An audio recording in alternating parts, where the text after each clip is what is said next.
Hello and welcome everyone, this is Mario. Today we're back in the Alps for the 19th stage of the Tour de France 2019 in Pro Cycling Manager. It's again going to be a very important stage for the final outcome of the GC, and also with 37 points available today, the riders that are challenging for the KOM classification will also be in action in this stage. The stage itself is quite short, 125.5 kilometers long, and because of that, as you can see from the profile, it's really stretched. At first glance, it doesn't really look that hard, but if you look closely to the climbs, you can see that they are actually not easy. The first one is a Category 2 climb, 6.7 kilometers long at a 6.1% average. Then we have a small Category 3 climb, the Col de la Madeleine. It's followed by the Col de l'Iseran, 13 kilometers at 7.6% average with 11.8% max. And then the final climb of the day, the Montée de Tignes, is 7.6 kilometers long at a 7.1% average. I may follow a similar strategy to that of the previous stage, where I was a bit more defensive, maybe a bit too much actually. And of course, I will also try to win some mountain points in this one. Julien Alaphilippe has been in the lead of the mountain classification for a long time now, but his lead is now down to 8 points over Richie Porte. So the riders are now departing from Saint-Jean-de-Maurienne. As I said, I'm going to take Julien Alaphilippe in the breakaway today, but I'm also going to do so with Michael Morkau and with Elie Viviani. And the reason to do it with Viviani is that I want to try to take the points in the intermediate sprint that we have. Some riders are already attacking. Let's try to go already. Viviani is being left behind. Let's see if he can... I tried to follow the attack with Morkau and I couldn't do it. I have to go with Alaphilippe, followed by Viviani. And can Morkau follow Kreuziger here? I don't think he's strong enough for that. So for some reason, I cannot go with my riders in the breakaway. We have Team Emirates pacing really hard at the front of the peloton. Actually, no, I thought they were going with several riders. We have Zakarin, Tanel Kangert, Nathanael Berani and Tony Galopin in the front of the race. Kangert and Zakarin are already being caught, so the pace is really strong right now. I really don't get it. Did it stop? No, I think Emirates is still going to pace. So, yeah, I wanted to go with Alaphilippe in the breakaway for the mountain points, but apparently, yeah, Emirates is not really interested in that. So the pace has now dropped. There's only one rider in the breakaway. It's Nathanael Berani. So, and as we're approaching the intermediate sprint, I'm going to put Morkau and Viviani in the front of the peloton so that Elie Viviani can try to take the points on that sprint. And let's hope that Peter Sagan doesn't really follow us. So Viviani going for the sprint, and he's going to take the points, with then Morkau taking the points behind. So, and Peter Sagan was nowhere to be seen. Viviani is now 60 points behind Peter Sagan. So now some riders are attacking, and I have to go with Alaphilippe as well. Let's take him to the front of this peloton and try to get, it was Barguil and Richie Porte. Let's try to go with Alaphilippe now. Let's see how this works and if the other riders are going to let us go in the breakaway now. So in the front of the race we have Julien Alaphilippe with Thies Benoot. Then a bit behind is Richie Porte and Warren Barguil. And Benoot is going Oh, I missed this. I need to pace harder now with Alaphilippe. I won't get to Benoit now. He's going to take the points there. He's going to be the first one, so let's take some points as well with Alaphilippe, but this was not ideal. So the riders in the breakaway are now in the Col de la Madeleine. There are only 2 points available from this one, but if possible, I would like to take them with Alaphilippe. Let's try to put him in the front of this group. I don't want to be surprised by the other riders. 2.5 kilometers to go in this climb. Let's, for a bit, really quick, increase the effort on the riders in the peloton. Let's go back to the breakaway.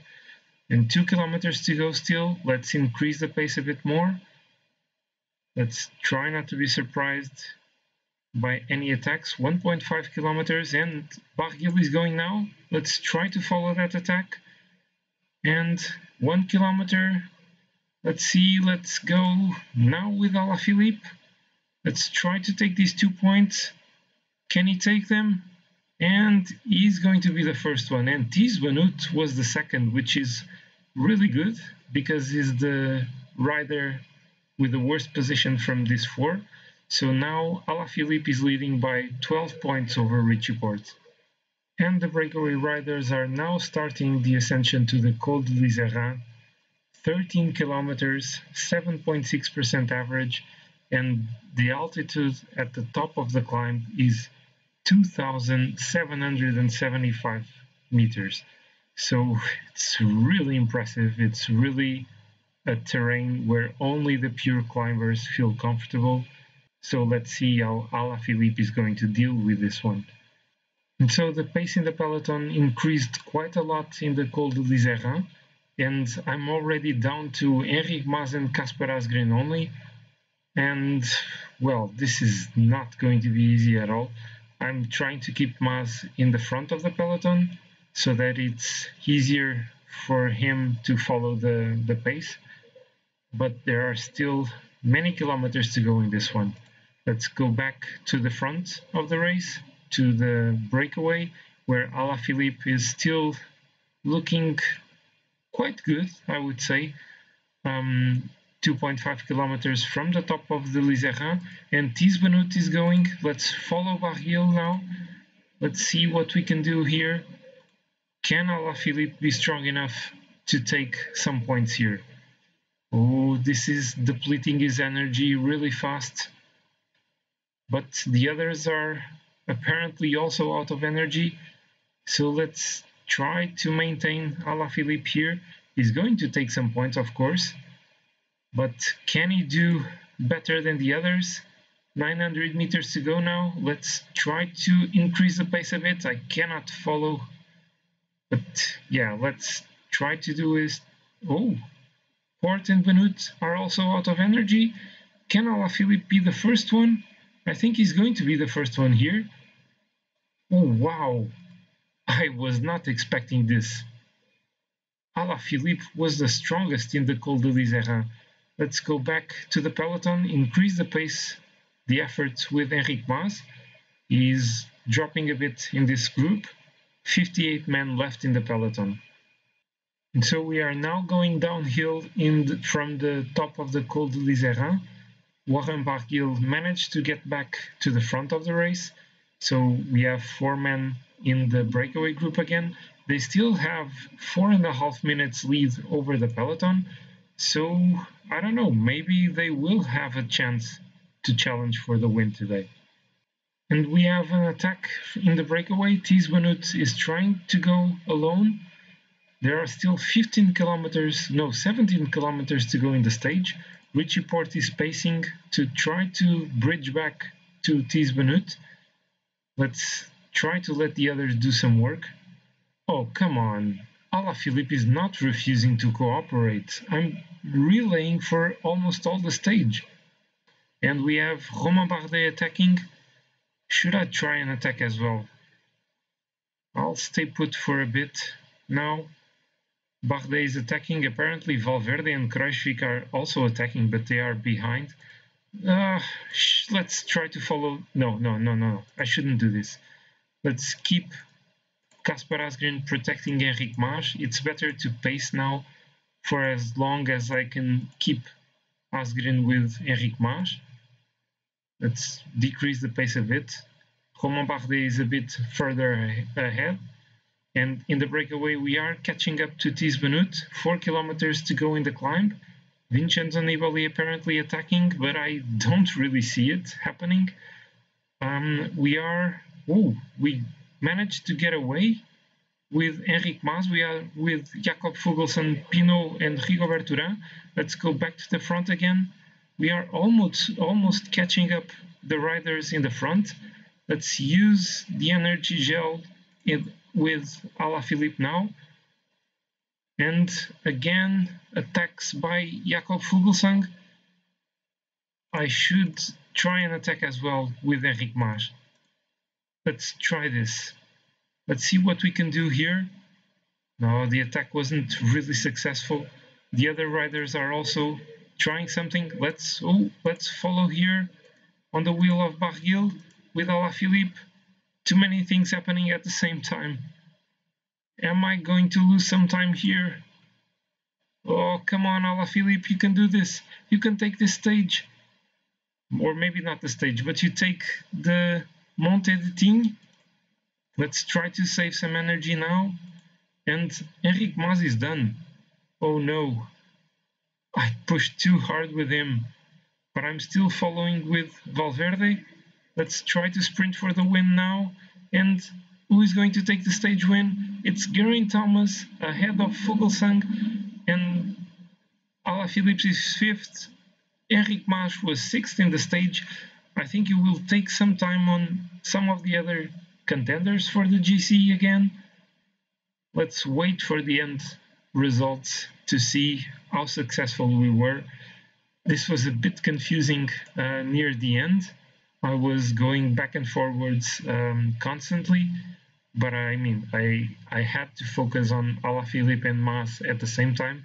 It wasn't really easy. Maybe I could have done better, but it was not a bad stage, I think. So Geraint Thomas takes the stage win. It looked like Jakob Fuglsang would be the winner here, but the British rider was a bit stronger in the end. Another stage win for Geraint Thomas, ahead of Jakob Fuglsang and Michał Kwiatkowski again in the top positions of the stage. He was 3rd on the same time as Geraint Thomas. In the GC, Thomas increases the lead because of the bonus seconds he took. Julien Alaphilippe had a tremendous stage today. He increased his lead in the mountain classification.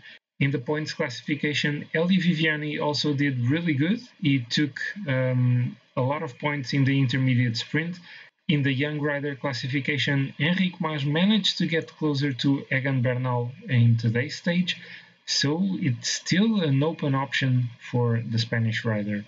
In the team classification, no changes, as Ineos is still leading by over half an hour.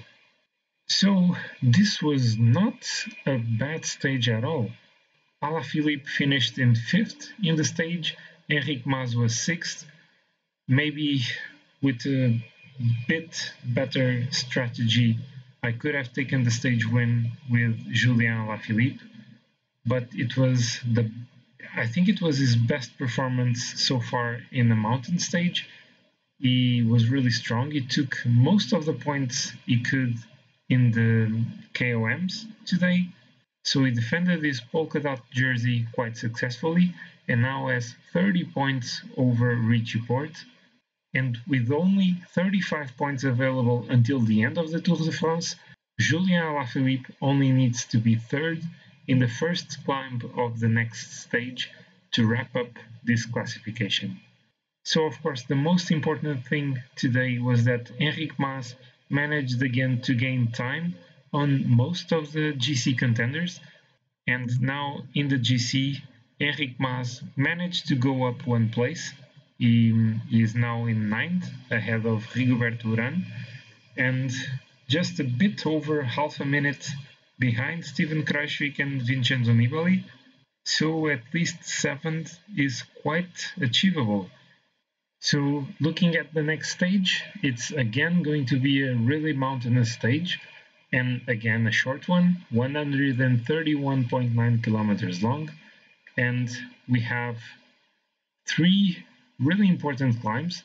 The first one is the Cormet de Roseland, 20 kilometers at a 6.1% average, followed by the Category 2 Côte de Longuefoy, 6.5 kilometers at 7.2%, and then we have a summit finish in the Monte de Val Thorens, 33 kilometers. It's an endless climb at an average of 5.5%. It's not the highest of averages, but there are quite a few flat and downhill sections in this climb.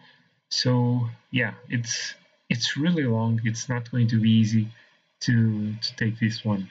So I hope you guys have enjoyed this stage. I think it was really intense near the end. It went really well for Alaphilippe in the mountain classification. For Enric Mas, it also went very well. He went up one place in the top 10, so he's now 9th. And so if you have enjoyed it, please click the like button. Also, please leave a comment below. Tell me what you think I could have done better in this stage. And if you're new to my channel, please feel free to look at some of my other videos, and if you enjoy them, please subscribe to my channel. I will really appreciate the support, and I hope to see you all next time for stage 20 of the Tour de France 2019 in Pro Cycling Manager. Bye!